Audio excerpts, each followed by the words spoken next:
Alright, so what's up everybody, this is Ruben Garcia and this is a beautiful day, and today on the Proven by Ruben podcast we have Matt Perry. What's up, brother? How you doing, brother? Good to see you. Thanks for having me. As well. Absolutely. So if you could tell everyone who you are, what you do, how you do it, and all that good jazz. Sure. So I'm a real estate agent in the Raleigh-Durham area. Been in the business total about 11 years now. I'm also the operating principal of the Durham Market Center, KW Market Center. So we are in South Durham, in the South Point area, if you're familiar with the Triangle, and also run the Perry Group, which is a top 10 team in the Triangle for the last 5 years. We helped 224 families last year and looking to help 250 plus this year. So awesome. You guys on track? We're a little behind. Being transparent. So we got some catching up to do. But we're gonna make it happen. What do we have to do to ensure? No, let's go right into coaching. Let's go. Yeah. No. So cool. So we find out where you're at right now. Yep. Let's back up a little bit. Sure. Where it all started. Now, sure. We have some teacher stuff going on here in our state. Yep. Right? Yep. But you started as a teacher. I did. I started as a high school teacher, taught for 3 years, coached basketball, loved it. Obviously, you don't get into teaching for the money, so didn't necessarily get out of it for the money either. Right. But had an opportunity over one summer to work in real estate, kind of just as a temporary job, working for a builder, and sold a couple houses and kind of just, fell in love with it. My wife, actually, to actually credit, Devin, was in new construction sales already, had been doing that for about 3 years. So she already had her license. She was in real estate, very successful, and so I knew enough about it. And then once I tried it and got into it, just loved it. And I just said, hey, I'm going to kick myself if I don't, give this itch a scratch and explore this real estate thing. Yeah. So Matt's hanging out in the open house. What was that first hint of like, this could be what I want to do? Yeah. So getting into teaching was mainly helping people. So it wasn't. I taught math, calculus, statistics, all the way down to algebra. And it wasn't really ever about the math. It was about helping people. And so for me, there was just a real excitement in helping somebody find, everybody, their home is their sacred place. And that's, just such a symbol of pride for them and of hard work. And so to be able to help somebody into that home and find the right fit for them and their family was just pretty awesome, pretty exciting. And so the possibility of helping people do that and making that a career combined was exciting to me. So. Yeah. Do you have one that sticks out? One of the first deals that kind of stick out to you? My first deal ever was actually a friend of mine who still lives in the townhome, Doug Cook. Oh, really? So yeah. So shout out to Doug. Doug. Yeah, we're giving him a shout out. He was really wanting to find a house. Hadn't bought a home before. Just really needed a lot of guidance. Yeah. And so for that to be my first one was kind of extra special. That he was a friend of mine. So it was just that one always rings true because. Been fortunate enough to sell over 1,000 homes in the last 6 years, and so that being the first and being a friend of mine, he kind of embodied what I was wanting to do, and that's get in, help somebody with that process, and obviously I must have did a pretty good job because he's still in the house, so it was a good match. And so was it that summer that you start getting these experiences? How much longer before you said, you know what, I think I'm going to step out of teaching?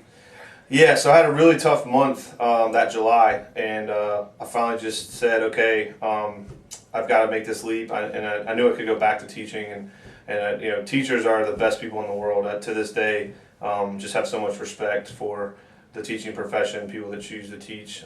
They really mold our kids and mold our future. So that was a really, really tough decision. It weighed heavy on my heart.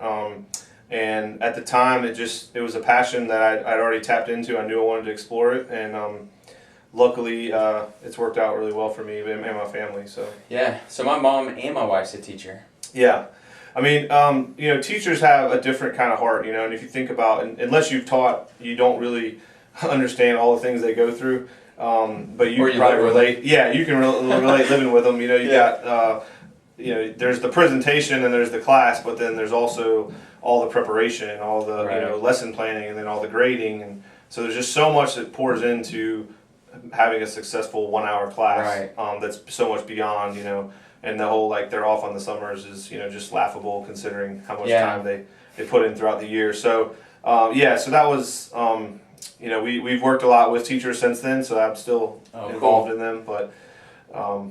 Teachers have a very special place in my heart. Yeah, so. And you still get to explore that avenue a little bit. Like even today, you're at our market center, and you were kind of the instructor, right? Yeah. You were taking a Q&A, and you were still up in front of everyone answering questions. Absolutely. So you still get to scratch that itch a little bit. But Yep. what is something else that you might miss? What do you miss from teaching?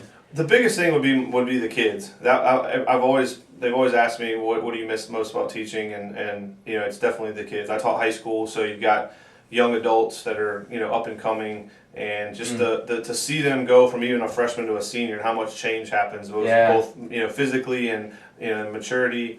It was pretty special. I still have really close even though it was only 3 years, I still have really close connections with a lot of my old students that are now in their late 20s. Yeah, exactly. We've sold about 15 or 16 past clients' houses, right. So it does work out there too. That's awesome. But those are lifelong relationships. A lot of my players, I coached basketball, right? So a lot of my players are, one of them has come and works in my office now. Oh, cool. I've sold them homes, but we keep up that relationship, and it's just something special about that. So that's probably what I miss most. Have you seen any of the students, while you were in school with them, they may have shared some of their dreams, their aspirations. Do you see some of them changing a little bit now that they see that one of their mentors, someone they looked up to, left a profession, got into real estate? Do you see anybody saying, you know what, Mr. Perry, I'm thinking about real estate? Have you had anyone? Yeah, I've had a couple reach out. Yeah, I have. And they've, like all of us, they've had dreams that have changed direction and whatnot. So it's been really cool to watch them grow. Yeah. But yeah, I definitely have had a couple that have gone and gotten licensed, and so it's been cool to keep up with that. Yeah, I bet that's cool. Yeah. So that's definitely what I miss the most. Yeah, for sure. So then you went into real estate. Yep. And I heard you say that you started as a buyer's agent. Was there before that, or did you go straight in? Yeah, so I did do new construction sales. So worked for a builder for 3 years. And so kind of seen a lot of different areas of residential sales. Working for a home builder. There's opportunity and exciting things about that. And right. Going to working on what we call general brokerage as a buyer's agent. So similar but different. You're both working with buyers. In the builder case, though, you're representing the seller, even though you're working right. with buyers. And then to shift over to actually be working and representing the buyer was pretty exciting. Yeah. Okay. And so I've had a lot of good mentors along the way. Ashley Wilson was who I worked with for 2 years. Phenomenal agent, phenomenal person. Had great leadership at the builder I worked with. So I've had a lot of people to help me in my path to where I've got where I am today. Yeah. How important is that to surround yourself with people like that? It's really everything. I mean, I think at the end of the day, a lot of people will say you're the sum of the 5 people you spend the most time with, and I think that's absolutely the case. So being very selective, we always joke you can't choose your family, but outside of that, right. I definitely would say to be very cognizant of who you spend your time with, because they're the ones that are going to help shape your views. They're going to help you think bigger or not think bigger. So thinking about some of those leaders, give me one example that someone had a conversation with you, one of the leaders, and it was a stretch moment, and you kind of sat back like, I don't know if I can do that. Sure. So one of my mentors is Jay Crow. He's the operating principal of about 5 market centers with Keller Williams. Actually, he's also a former teacher. Was a professor at LSU, and I wonder how many teachers are listening to this and like, I know. Well, yeah, call Ruben if you're thinking about it.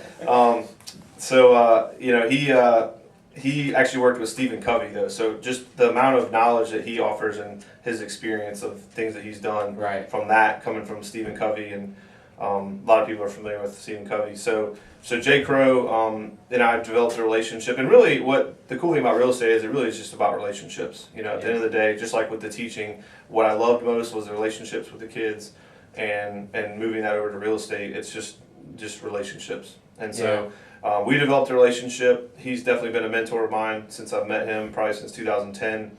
And after a couple of years of having some success, started talking more about hey, what would it look like to have more opportunity, maybe open up a market center and again give back.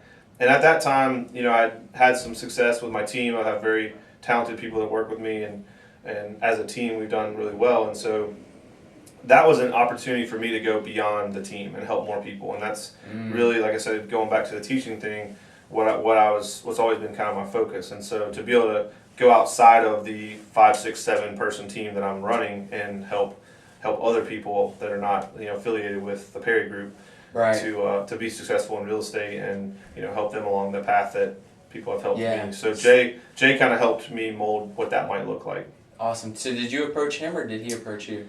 I was starting to get the itch, and so I approached him. I think I went after that, as an opportunity. Yeah. And I think he had reached out to me to start the relationship because he recognized the talent. So it was a little bit of him recognizing talent with me recognizing, hey, this is somebody that I need this guy in my circle of 5, like we were talking about. He's somebody that, from his integrity, from the type of person he is, the businessman, all things that I wanted to replicate. So I think that's the one lesson I took away from that was, if you have clarity on what the kind of person you want to be and what that looks like, then you can go seek out the people that are already demonstrating that and then align yourself with them. Yeah, so 2 things. One, I did a podcast with Ginger Green and she brought up his name as well. Okay, yeah, so that says a lot about him right there. She's a huge fan. And obviously because of what he's done. Yeah. The second thing is, now that, and you know that, and through what you just expressed, is that surrounding yourself with those people, right? And knowing that my vision's here, so who am I going to align myself with in order to get there? Do you look at, like, let's say 2019, and in 2019, I'm going to align myself with this person and this person. I'm going to do whatever it takes to get into the circle of these 2 people. Do you have a plan like that, or? I don't know if I do it on a yearly basis as much as I'm always trying to I love just building relationships in general, but I'm always looking for people that have those attributes that I'm looking to, my ultimate goal is to be a better self, better Matt. The future Matt is better than the current Matt. Right. And so to get to future Matt, I need to have better relationships, new relationships, and so always looking for who's somebody I can get into a better relationship with that, exhibits those features.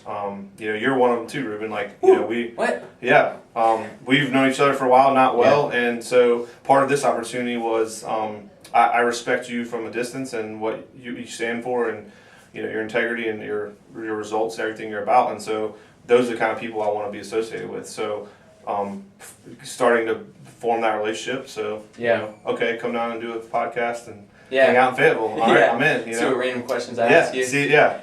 None of this was scripted, right? So. No. Well, I appreciate that, and obviously, I have sorts of a plan, right? And I'm aligning myself with the people that I really would want to align myself with, and that's why I reached out to you. Thank you. If you were able to look, though, a little bit further to future Matt. Yep. Who is that person that you haven't talked to yet that you'd like to talk to?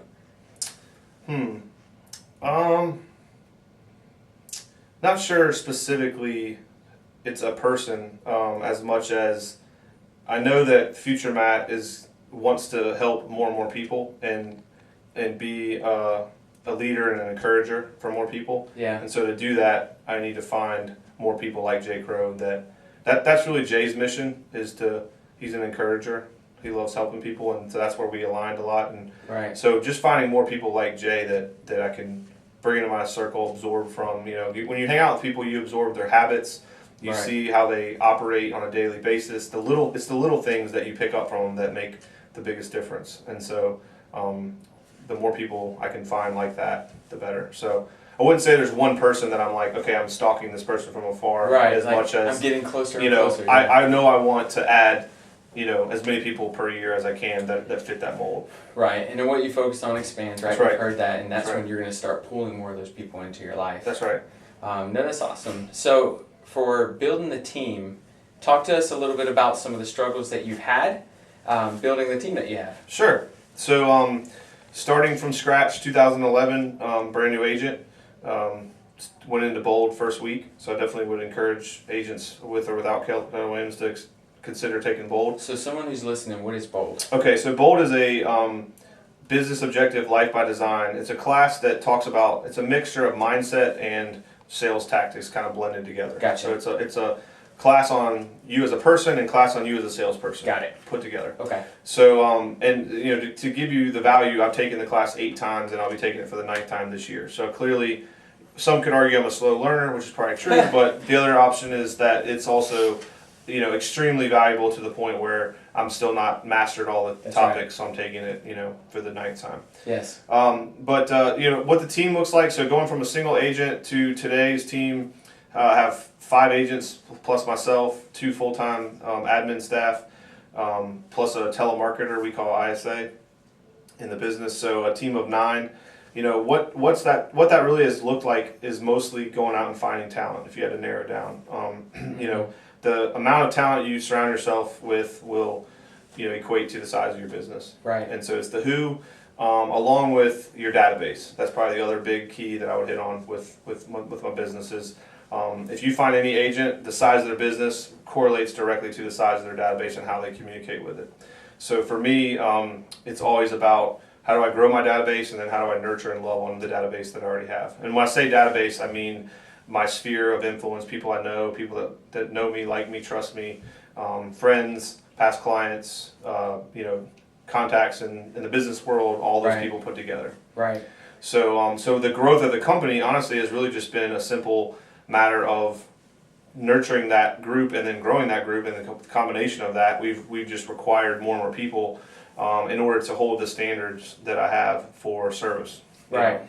So as you get to a certain point, you realize, okay, if I don't add somebody, the service level that has gotten us here and has earned the Perry Group the name that they have will drop off. So I need to add in another support staff, or I need to add in another agent to service our clients. Right. So I hope that some of your clients are listening, because when I'm coaching with agents, most of the time I hear is that I'm running out of time. Well, when I hear that, I say, okay, cool, open up your calendar. Right. Let's see what's really going on. That's right. But if it really is stacked, then that's usually what it is they're running out of time. So then they start looking for someone to hire. Right. But for you, and I'm sure that had a little element, but it's interesting that you say my customer service was going downhill. That's right. So I wanted to hire someone else for my customer service. Yes. And that's really where we hire is we only grow as that level to either keep it the same or up it. And so if to do that we need to add somebody, we add somebody. And so it's been an organic growth. It's not, I've not been one of the, and there's nothing wrong with it, but I've never been one of the agents that says, okay, next year I'll have 5 people on my team, and the next year I'm going to have 8, and then, you know, I don't have a systematic growth chart. I just have a take care of your clients, treat them like, you know, they're the one and only, and love on them, and then the business will reciprocate. So do you have a system to where the clients can tell you, hey, Matt, it fell through right here? Yeah, great question. So yes, we take their pulse a lot of times. The biggest one probably, though, to head off that question is the front end, setting good expectations. Gotcha. So whether if that's a buyer, that would be at a buyer consultation. If that's a listing, at the listing appointment, or before or after the listing appointment, just setting clear expectations so that I know what Ruben, if he's my client, is expecting. He knows what he's expecting from me, and we have a clear path on how we're going to get there, what his goals are. Yeah. So if I get clarity there, it avoids a lot of those. But that being said, yes, we take a pulse throughout the transaction, and then certainly at the end, I want to talk to them and find out, you know, what do we do well and what could we have done better, and try to, you know, one up each time when we go. Yeah. So and you're gonna know it because it sounds like you're still going to training all the time. You don't just take it one time and walk out, right? Absolutely. You're still doing that. But yeah, to go back, so you kind of take pulse throughout the process. What about after the process? Do you reach out and say, hey, listen, we're done? Not really done, but sure. We're accomplished, you got your keys. Talk to me about how that went. Great question. So we look at it as going back to the relationship. So we're forming a relationship or continuing one if we had a pre-existing relationship. Right. So for me, the transaction is just the beginning. And so we end, you know, quote unquote, end with the closing. That's really just the beginning of the relationship. And so we like to stay in touch with the client.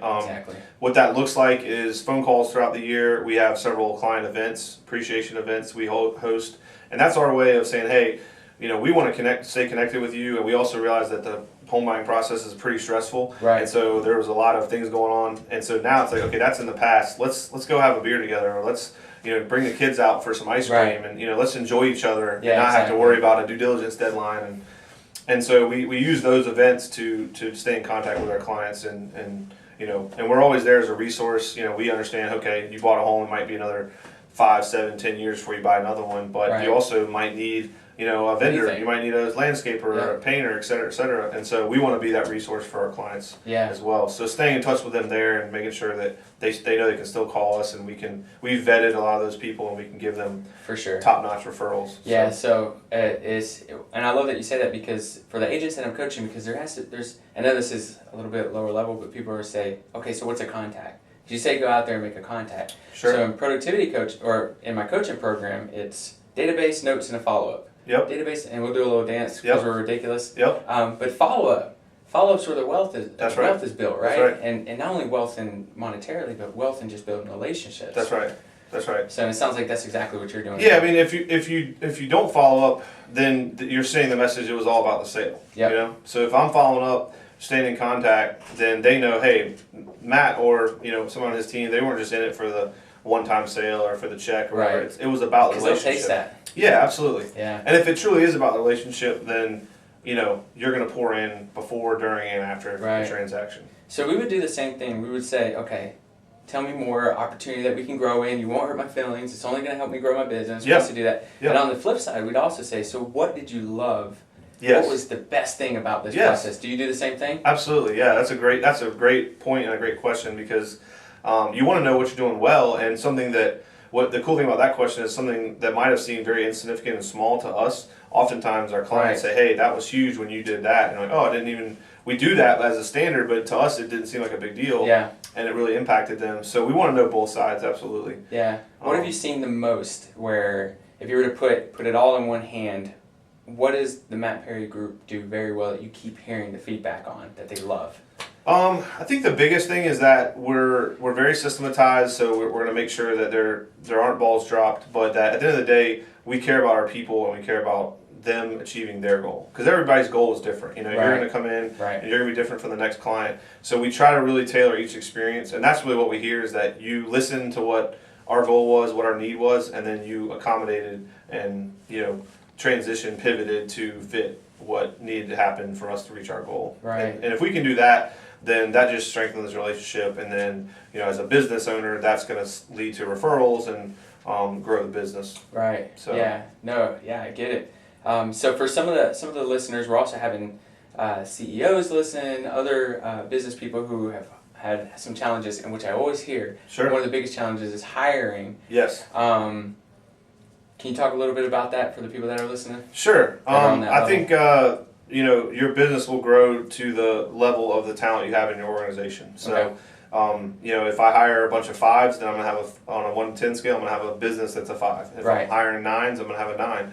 And so I feel like a lot of people shortchange that process because it is not in our day-to-day schedule, so it just gets added. And we're trying to keep up with our business that's already running. So you're trying to bring somebody onto a bus that's moving, basically. And so that's a challenge. But if you don't devote the time to it, you'll get what you put into it, basically. And so I think having to understand the value of how important that hire is, and really the slow to hire, quick to fire is true in a lot of ways. You really do need to take a long process, because I look at my team as a family, and so if I'm bringing you into my family, we're going to be very selective about who we allow in. And so that is going to be a slow, drawn-out process, and we make sure to explain that to the candidate. And the cool thing about it kind of all circles back to relationships is we don't always make the hire, because they might be a great person, they might be a talented person, and they might be both, but they're not for that role that we're hiring for.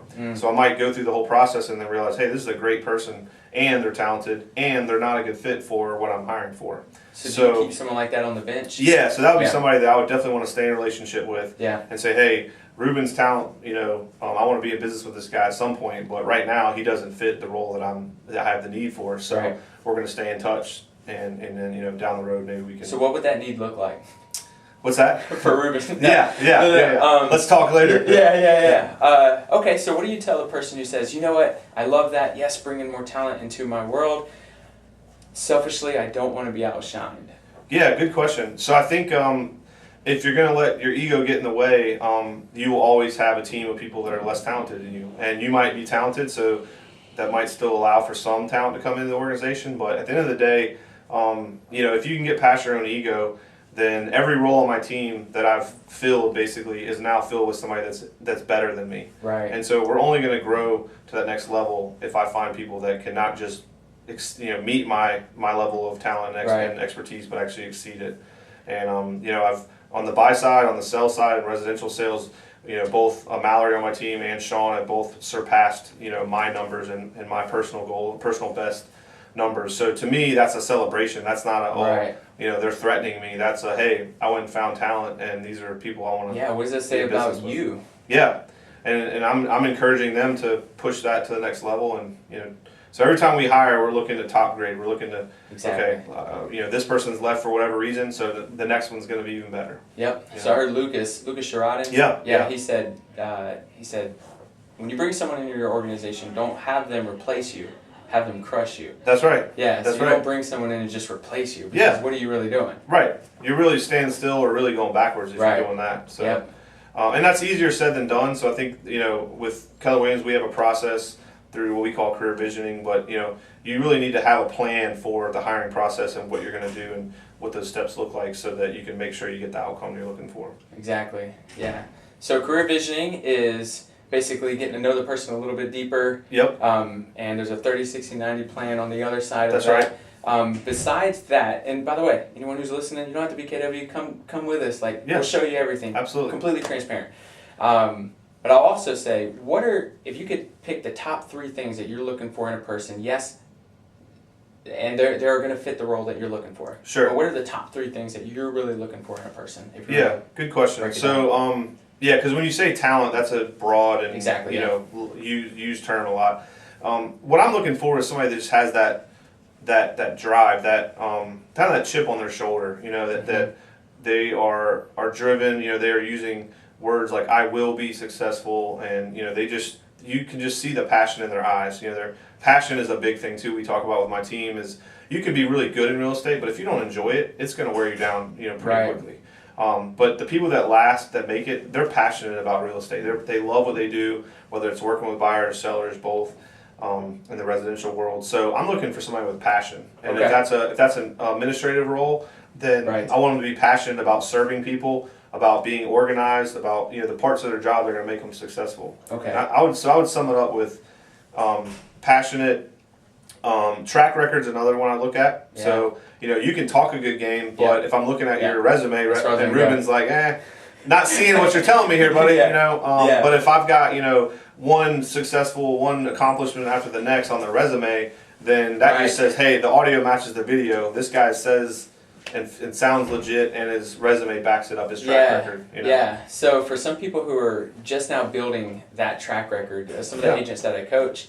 And they kind of get on me a little bit because I'm always telling them to tell the story, social media, selfie or whatever. Absolutely. Because what it does, it becomes your track record.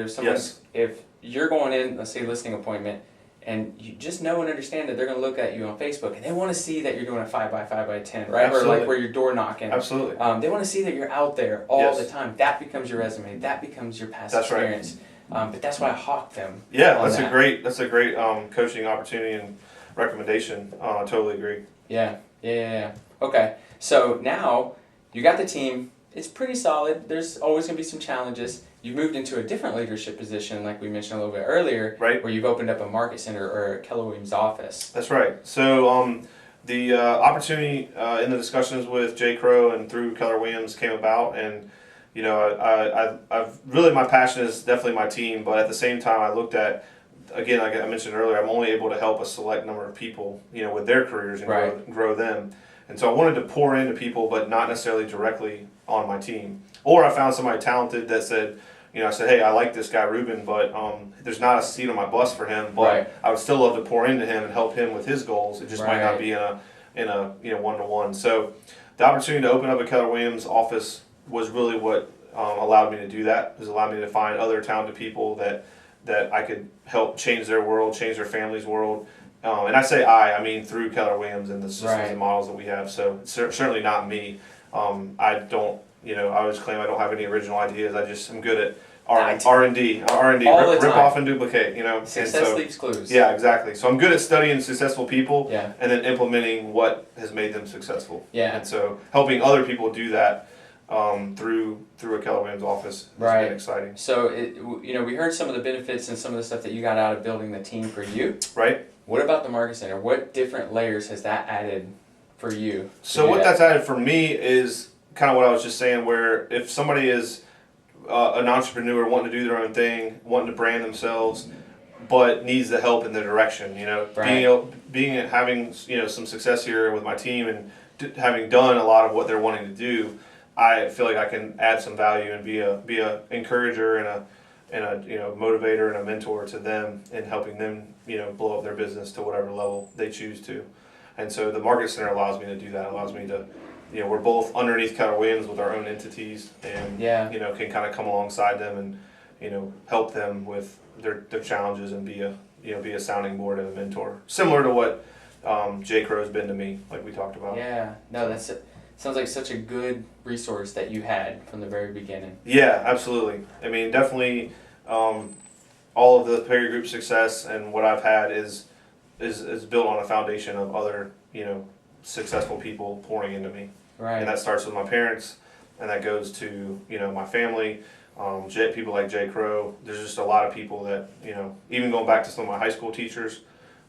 So there's a lot of people that have poured into helping make what the person I am today. So I want to be able to, in some small way, do that for other people. I would argue you're doing it in a big way. Well, I hope so. Yeah. I just want it to be bigger. Yeah, yeah, for sure. And I mean, I think you're doing it. What are some when you talk about the Market Center level for anybody who's listening that has thought about opening up a KW Williams? Obviously, the OP, which is the operating partner or the operating principal. Yep.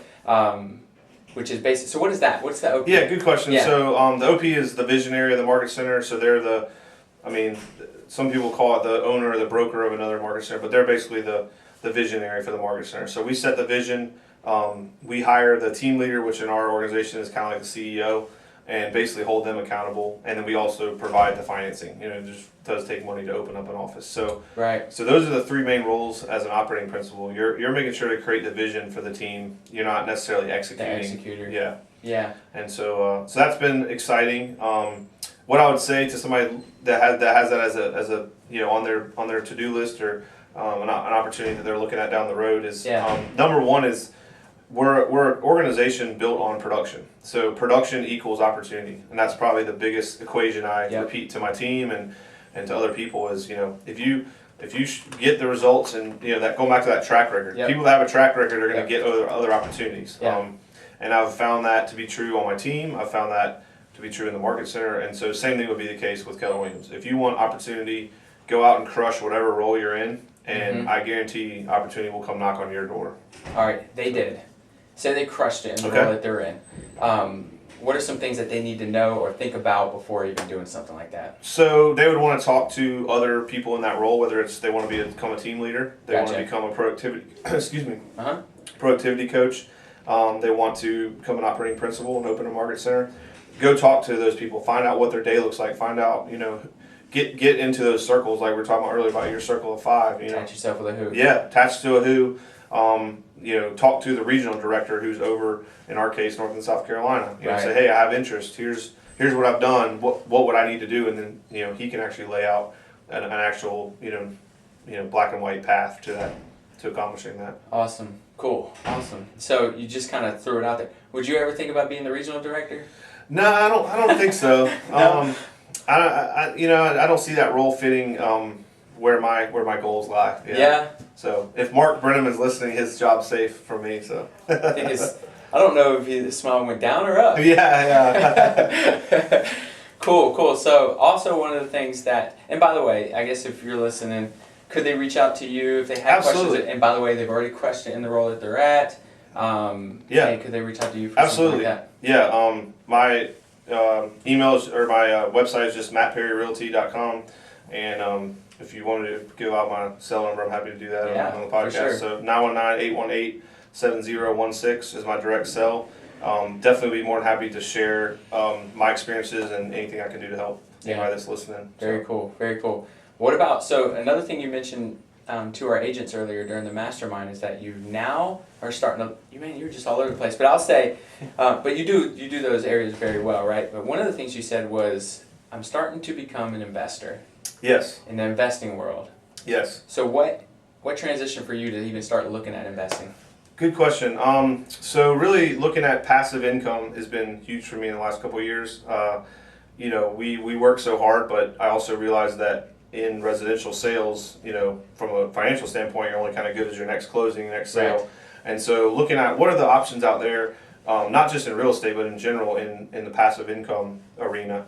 Ultimately, you have poor people, rich people, and wealthy people. And wealthy people really have assets. They have passive income. Right. There's a lot of rich people that work really hard and they're rich, but the truly wealthy people have assets and have passive income coming in. So for me, blending the two rather of investing in real estate, since I already know that I'm in it, made a lot of sense. And so for me, jumping into residential investing, basically having rental property and holding on to it. Gotcha. It's a very conservative investment. Yeah. So especially with the areas that we're in, North Carolina, Fayetteville, Raleigh, Durham, the property values are not going to go down, at least not drastically. Right. So over a long period of time, holding on to a property for 15, 20, 25 years, that home is going to be worth at or above what you purchased it. And so if I can go in, put 20% down, and then have somebody else over the life of that 15 years pay the rest of it off, and it's appreciated, then and cost of living's going up, so rent's going up. Yeah, so you end up where you either have a cash flowing asset, or you have, or you also have an asset you own, that free and clear might be worth $250,000, $500,000. Right. So doing that multiple times over is a very Gotcha. and really, if you read a lot of investing books, almost any seasoned investor has some part of their portfolio as real estate. Yeah. So that everyone sees that as a great vehicle, and also, like I said, a very conservative vehicle. Yeah. Have you dipped your toe into any other real estate investing, like wholesaling, flipping, or is it just buy and hold? Mostly have been buy and hold. Yeah, I err on the conservative side. So I've had clients that have flipped and had some success stories, and some that were probably more of a Learning practicing experience. for free. Yeah, exactly. Learning experience is a good way to look at it. Yeah. Those are there's a higher risk and higher reward because you're making more money on a short term, but there's no guarantee that you're going to make that. So Gotcha. So how many buy and holds do you have at the moment? So currently I have 4 investment properties. Okay. Looking to grow that to 15 minimum, and then Gotcha. maybe beyond that even. Gotcha. So I'll move in that. I'll ask why 15 here in a second, but what have you learned from the first buy and hold investment to where you're at now, the fourth buy and hold investment? Good. That's a good question. So the biggest thing is probably learning how easy or hard certain areas are going to be to rent, to get it rented once it's purchased. Location. Yep. So really finding that sweet spot. Also, for me, certain price points are a little bit more difficult with clientele and consistency. So finding what's the sweet spot, if you will, for it's going to rent quickly and it's going to be a stable tenant that's going to pay on time and those kind of things. So that's probably the biggest learning curve, is looking at those locations and with that. So now I have a much clearer picture of what I'm looking for in a property versus what I did. So the first one, was it just, oh, that looks like a really good deal, and then jump on it? Yeah, first one was actually that's near my brother. I already know the area near his house, so just kind of jumped on it. Yep. And that one actually worked out pretty well as a foreclosure. Oh, cool. Good. The second one was the one where probably wouldn't have made that one if I had to do it over again. Took 4 months to rent, just a lot of headaches involved with it, and then 3 and 4 were more consistent and better decisions. So I people see that. Look, your team closed over 220 something units last year, 64 million, 4 investment properties, top investor of a market center. But even this, and we're talking about buy and hold, there's challenges, and you're still going to screw up, and you're going to fail forward. Yeah. And there's a lot of failure moments in that. There's a lot of failures in those numbers. Yeah. It's that iceberg analogy of the numbers you just listed are the little tip sticking out, and then what's underneath that is a whole lot of tears, a whole lot of sweat, a whole lot of mistakes. Definitely learning as I go and making a ton of mistakes. But we all are, and I think that's hopefully just like this podcast, somebody can take away one thing that might be able to help them, and that's always what I'm trying to do, is just say, okay, that was a mistake. What can I learn from it, and then how can I not avoid to do that again? And other than that, just move on. Just go to the next thing. That's right. So then I'll back up. I think that's really cool because doing this podcast, I don't want to hear all about the wins. If it's an 80-20 rule, maybe I want to hear 20% wins, 80% failing forward, losses, punches in the face, bleeding, blood. Right, it's just dirty and gross. I want that because I want people to understand this takes work, it takes time, it takes grit, it takes hustle, it takes falling. I want people to hear that. So thank you for sharing that. So going back, did you say 18 buy and holds? 14. 15. 15. Yeah. I listen, I promise. That's all good. So what's important to you about having 15? Yeah, so I think it's important to when you have a goal to have a clarity on why that's the goal. Right. And that's something that I've learned too. By the way, none of these things are things I've made up. It's just to your point, I've failed forward a lot and made mistakes and then learned from them. And so I'm trying to share what I have learned there. But with the clarity on that was I have 3 girls, 10, 8, and 5. They're definitely my big why along with my wife. So my 4 girls, including my wife, are my motivation. Right. Because of them is why I think I've elevated what I've been able to do, because they give me that spark to get up every day. And so with the investment properties, having 3 girls, I've got 3 weddings, I've got 3 colleges, and so I look at houses as, okay, that house is a college, scholarship for one. That house is a wedding for this one, and so there's 6 right there off the bat, and then I've calculated at this point the other 9 would be good for just me and my wife to live on down the road. So. Okay, so here's what if they come to you and they say, you know what, thank you so much for doing this for me. Wedding, get it. College, not really my route. Sure. Are they still going to get that cash flow coming to their world to fund whatever they want to do? Yeah, I mean, I look at those as investing in them. So whether that's college, whether that's hey, I want to start a business. Hopefully that's hey, I want to run the Perry Group, so I can step away. You guys in 10 years. Now. Yeah, exactly. Yeah. I'm hoping at least one of them falls into real estate, but so that's the idea. Just my ultimate motivation is that I want to make decisions that are best for my family and my girls, and notwithstanding finances as part of that equation. So if it's the right move for them, then I make it, and it has nothing to do, or don't factor in, can I afford it, can I not afford it? And that's really what drives me, is that giving them whatever I want to give them and not letting finances be dictating. Right. And how old are your girls right now? 10, 8, and 5. Okay. Have you seen anything from, this is kind of too early, but I always look for that entrepreneurial spirit. Okay. Yeah. So did you always have an entrepreneurial spirit? I don't think I did. I don't feel like really? I wasn't the guy that had the lemonade stand at 10 and because I was looking cutting lawns. Yeah. I was looking for that. Nah, I wish I could say I did. I did. I was competitive though in sports. I will say I did a lot of sports, and didn't want to play if I wasn't trying to win. So right. And that goes back to the hiring process. You asked me kind of 3 things. I think track record, that passion, and the third one is probably competitive. I love hiring people that are competitive. And I find that, people that want to win, want to work on a team and have a sports background, they're used to working on a team, but they're used to wanting to win. They're competitive. So, right. So that was probably one thing for me. Yeah. Just I'm pretty competitive. Yeah, and I don't think you always hear it when you talk to business people, or even in business books. There's always a sports analogy, right? Yeah, because absolutely. it ties in a lot. I mean, I'm competitive. Right now, on this podcast, I have the second best beard out of 2, so so it's bothering me that I'm in second. Well, here's the thing. I'm getting a lot of slack for this right here. I've dedicated 1 year. Nice. I want to see what 1 year looks like. I've never done it, so I'm in the mix of it. It's looking good. Thank you, sir. The mustache is kind of doing whatever it wants. People are asking me, do I highlight my mustache? I'm like, no, man, no. It's all natural. Dude, so I cut my hair with a guard because I want to wake up and get the day started. Right. I don't want to focus on, was it mousse? Yeah. Or is that even a thing anymore? Mousse or gel or whatever. Okay, I don't want to do that, right? So this is odd. There's a lot of maintenance. I like it. But I appreciate that. I really do. So honestly, there's a few questions that I want to ask you real quick, okay? Sure. All right. So, I think we answered that one. Let me move to this next one. Well, we answered that one too. Okay. What have you gotten better to saying no to?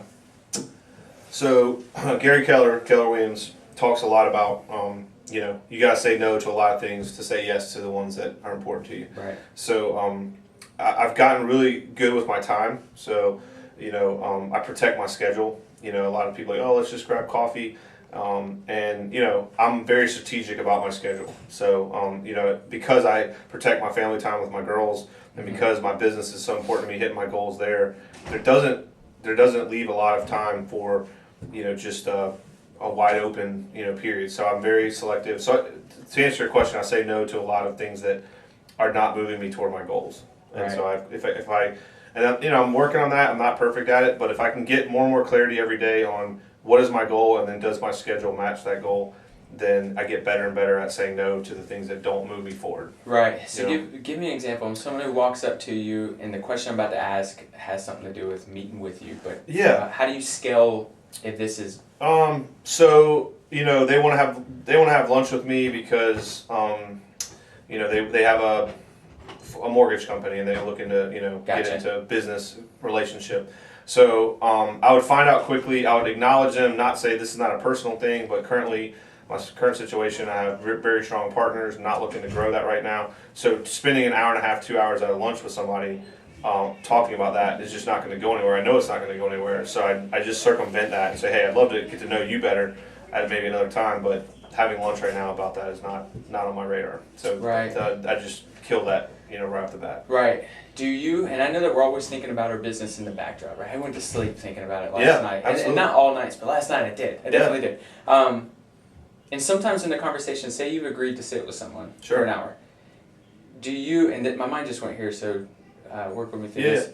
If I'm constantly thinking about my business with our conversation, was that something I shouldn't have set up? Like, if it's not so engaging, or I'm asking the right questions, or we're in such a great conversation of how we can both build each other up, should I have even made this appointment? Or what do you think? Maybe not. I think the lesson would be pre-qualify the appointment next time. We talk about that with clients, so maybe ask more questions on the front end so that next time that happens. I mean, you can't. I don't think I'd get up and walk out of a lunch just because it wasn't. Right. But I would say, okay, next time, ask more questions so is this going to be productive to move me toward my goals? Exactly. And if it's not, or if it's not a key relationship like we were talking about earlier, where it's opening a door, through a relationship, then it probably doesn't need to be on my schedule. Gotcha. And you can get other people to help you if you have an assistant, if you have your wife, if you're a single agent. I mean, have them help you protect your schedule and hawk your schedule. Right.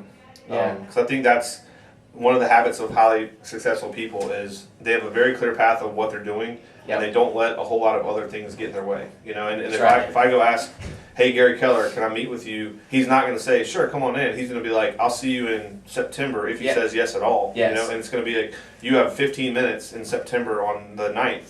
And that sounds crazy, but he's so laser focused on what he's doing. And so we need to model after that. That's right. And that's why, going back to the beginning of our conversation, when someone walks up to me and says, hey, listen, I just don't have enough time, or I wasn't able to accomplish this because of my time, right? The first thing I want to look at is their calendar. Yeah. Say, cool, great, understand, can I check out your calendar real quick? And that's a valid perception they have. I think we both know reality is they probably do have the time, they're just choosing to spend it in the wrong places. Exactly. And are they very purposeful in the moment that they've time blocked? And that's a key word. Purposeful is where I move to every day. As a high D, your biggest fear is wasting time. So if you talked about it, if you come at me with a request for something, my first thought is no, because I'm very purposeful. Unless that's moving toward where I want to go, I look at that as a distraction, waste of time. So. Gotcha. And before I move to the next question, some people heard high D and may not know what that means. Oh, sorry. So the disc profile, there's DISC. And the D is the driver or the bull, if you're familiar with the old other personality assessment. So it's just a very direct person, and so that is me in a lot of ways. And so you have to be cognizant of what those people, they don't like to be their time wasted. Right. And so I'm very much in that category. Gotcha. Okay. So another question: what profession other than your own would be fun to attempt? Professional golfer was on my list, but I haven't broken 85 in a long time, or ever really, so that's not happening. I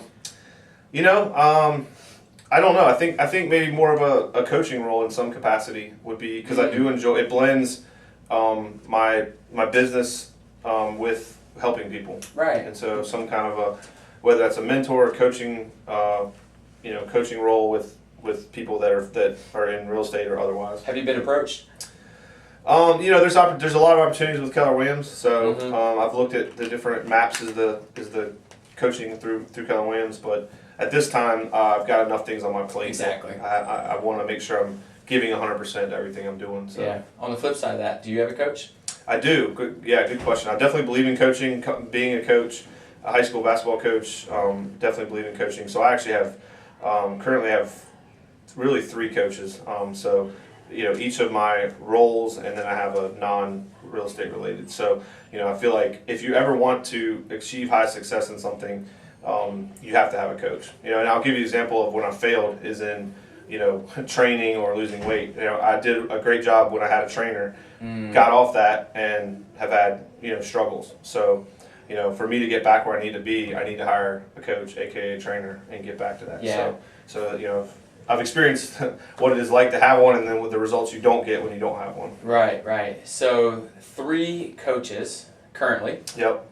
What would you say to the person who's listening and says, get it, coaches would be pretty cool, but I'm not willing to pay that? Yeah, good question. That's always probably the biggest objection. Exactly. Yeah, it's right. the finance piece. I would say, first of all, the proof is in the pudding. As far as money in, it's an investment. It's not spending money. It's an investment in yourself, and your business will grow to the extent that you do. Is the bold law that we talk about, and so I need to pour into myself, and then from that my business will grow. So it's a backwards way of thinking to say, well, I'm going to grow my business, and then when it gets to a certain point, I'm going to hire a coach. Right. It doesn't work that way. Michael Jordan didn't wait till he was playing for the Bulls to get a coach. Right. Tiger Woods didn't make it to the pros and then say I'm going to get a coach. Right. And so it's the other way around, and you have to look at it as investment versus an expense. It's if it's an investment, what's the best thing you could invest in the world? It's yourself. So you're investing in yourself, and you're bringing in. You just can't hold yourself accountable. You have to have that coach that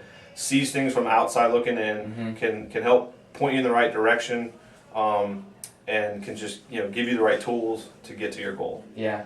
So, and to kind of jump on your bandwagon, last year I had 3 coaches as well. Yeah. Yeah. I mean, you look at, like I said, top people have a coach. Even the Bill Gates, the Warren Buffetts, they have a coach. And so.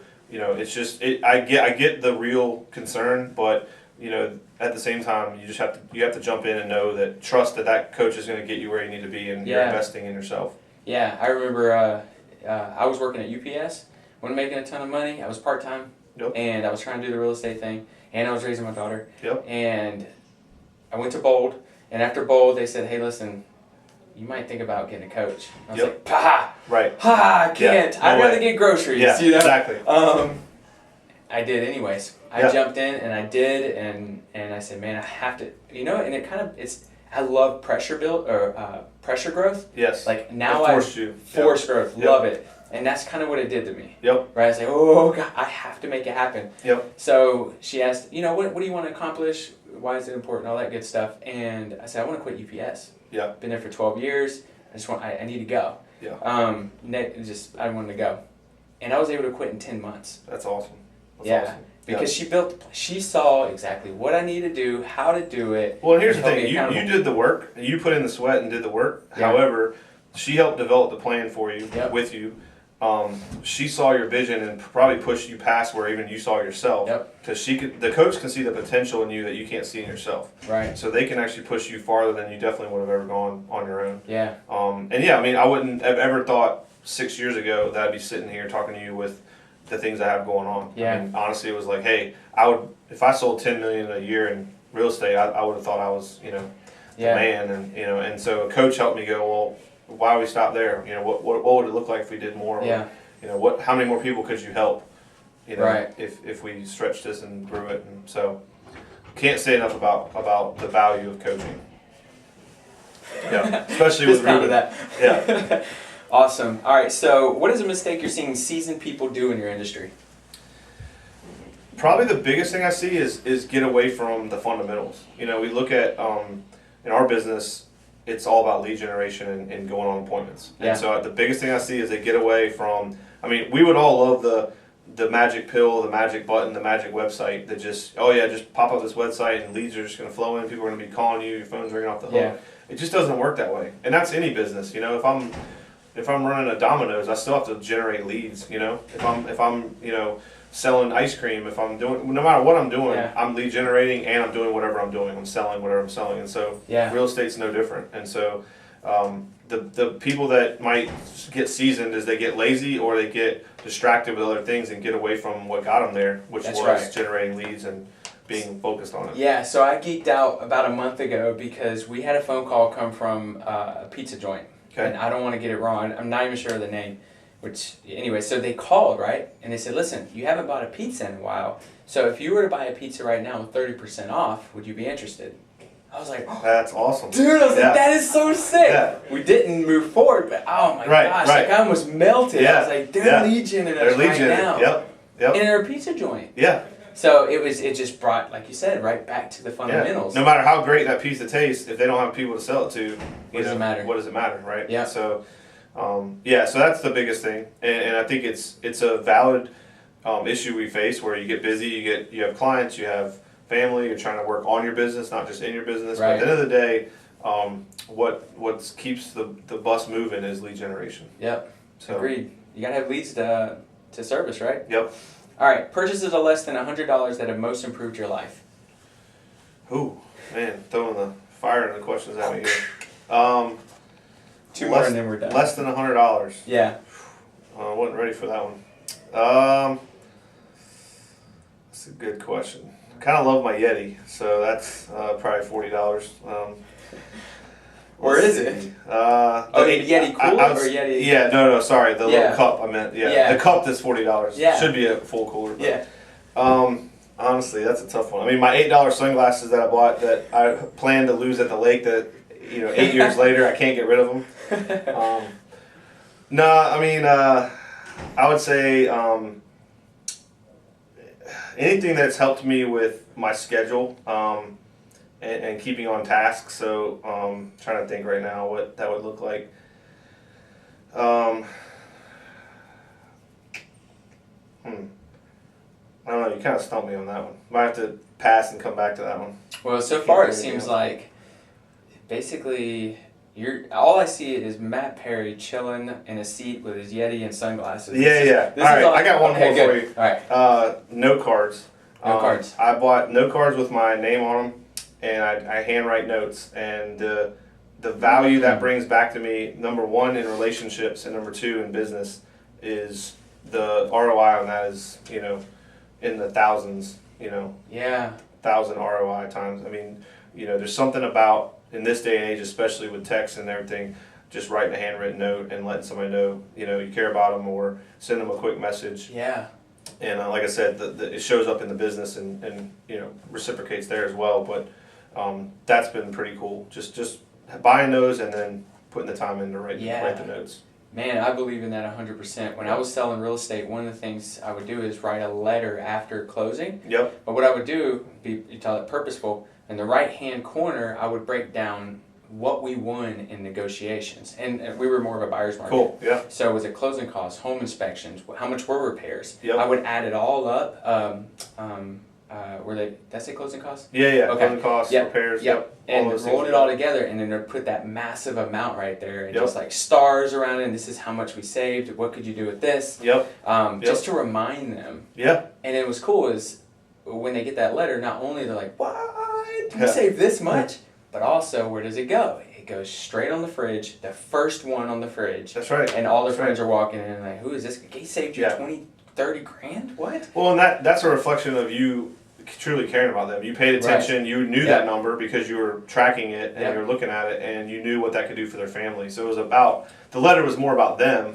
But at the same time, because of that, it strengthened the relationship, and I guarantee you got referrals from it. Yep. So I would So agree with that. Yeah. And I've never thought about that. So thank you for that. Yeah. What question do you have for me? So wanting to be a better coach, what do you find is most gratifying as a coach, and what strategy have you implemented that you found has been highly successful with your? Okay, so the most fulfilling part is definitely seeing someone cry. Okay. In a good way. In a good way, Yeah, in a good way. For once they grab something that they've never thought in a million years that they could grab. And before it was tears of frustration, and just falling on their face a lot. But when it happens, when we've built the strategy and held them accountable, reaching out through phone call or text, hey, how are we going to get this done? Is there anything else that could stop us from getting this done? Except for their being uncomfortable, that we don't really want to dip into that too much. But when they actually do it, and they sit in here and they almost like kind of sink in their seat, and it just hits them. That's the best. That's awesome. That's the best. Like, that makes it all worth it. Yep. Because you've probably affected their family trees at that point. Yeah, exactly. And they're like, that. We're getting. How do you get better than that? How do you get better than that? Like, you not only affected them, but you affected them so internally that they now know that they can conquer whatever they want, not only for them, but for everyone they love. So what I love hearing you saying that is that you've changed their thinking. And that's a very powerful thing with coaching people, is not just, hey, here's how to do X, here's how to write a contract. Right. You know, you're helping them change the way they think. And then that will not just impact them in that moment, but moving forward. And like you said, down to their family tree. So there's just a lot of power in that, and you can't really put a price tag on that. Yeah. And I agree, one of the strategies that's helped is going back and kind of needs analysis. What's your goal and why is it important? Right. And then quantifying that why. Yeah. Because a goal, and Lucas, I'm going to shout him out again, he said a goal is specific, measurable, and has a deadline. Yep. So when we find out what that why is, and we quantify it money-wise, right? Because we know it's not about the money, it's what good the money can do. And when we were able to do that, and we get specific, measurable, and put a deadline on that goal, I would say that that's really one of the, I'm sure I'm missing something, but that's definitely one of the cornerstones to help you get there. Yeah, and the deadline is key, 100%. Here's what you want to do, here's specifically, what the outcome you want to see, but we need to have the deadline on when that's going to happen. For sure. Otherwise, they get pushed out. Yeah, and something that I've seen recently that's truly helped, because we'll put they'll say, this is what needs to happen, and I'll say, okay, so tell me, when can this be done by? Right. So we do that, and I say, okay, now let's live it. For example, let's say it's Legion. I said, we're walking in, it's 8:50, you said 9 o'clock, what are we doing? So having them because what we find is that 9 o'clock's time blocked. Right. But where am I going to be? What do I do? What does it look like? What's the setup look like? So I think having them walk through that and find out what they actually need in front of them in order for that to happen. Yeah. Who do they need to get in touch with? Either way, it kind of has them live it before they do it. They visually play it out, and then if there is a roadblock, you can maybe help overcome that so that it doesn't become... Before it's not that one thing that kept them away. Right. I love it. All right, so and this is the last question, what question would you ask to anybody who's listening, to the audience? What would you ask them? I think the question would be, what are you passionate about? And then what are you doing to chase that passion? So ask yourself, what are you passionate about in this world, or in your business, your career? And then what actions are you taking to make sure your schedule matches chasing that passion? Awesome. So you guys heard it. Leave a comment, let us know, and they already know how to get in touch with Matt. Yep. Get in touch with me as well. Thanks so much for stopping by, man, Ruben. I appreciate it, man. Thank you. And that's it. Cool.